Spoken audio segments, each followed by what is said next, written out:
Imbas kisruh KTP elektronik terjadi di Denpasar. 100.000 warga Denpasar yang sudah merekam data sejak bulan September sampai saat ini masih belum mendapatkan KTP elektronik mereka. Dinas Kependudukan dan Catatan Sipil Kota Denpasar juga masih menunggu kepastian belangko dari Kementerian Dalam Negeri. Kisruh KTP elektronik di Kota Denpasar sampai saat ini masih belum teratasi akibat kekosongan belangko. Sejak bulan September tahun lalu, sekitar 100.000 warga sudah merekam data untuk pembuatan KTP elektronik.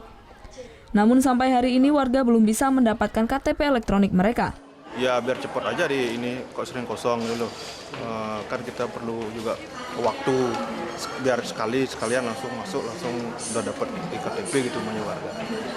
Kepala Dinas Kependudukan dan Catatan Sipil Kota Denpasar Nyoman Gede Narendra mengaku sudah berkoordinasi dengan Kementerian Dalam Negeri terkait masalah ini. Informasi terakhir yang ia peroleh, pemenang tender belangko eKTP baru diumumkan bulan Maret ini. Sembari menunggu belangko, kantor Disdukcapil Kota Denpasar tetap melayani warga yang ingin membuat KTP elektronik. Kalau perekaman kita melakukan setiap hari, tidak terbatas waktu karena memang setiap hari kan ada yang 17 tahun dan sebagainya dan ada yang tertinggal yang memang belum terekam. Berarti tetap melayani untuk perekaman? Tetap perekaman pelayanan. Bagi warga yang membutuhkan KTP elektronik untuk pengurusan dokumen, bisa meminta surat keterangan pengganti di kantor Disdukcapil Kota Denpasar. Disdukcapil Kota Denpasar mendata sebanyak 480.000 warga yang wajib memiliki KTP elektronik. Muhammad Hasanuddin melaporkan untuk NET.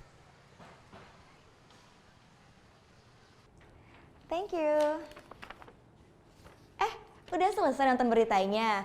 Jangan pergi dulu dong. Subscribe dulu dan nonton tayangan lainnya di sini. Subscribe, nonton lagi. Subscribe, nonton lagi.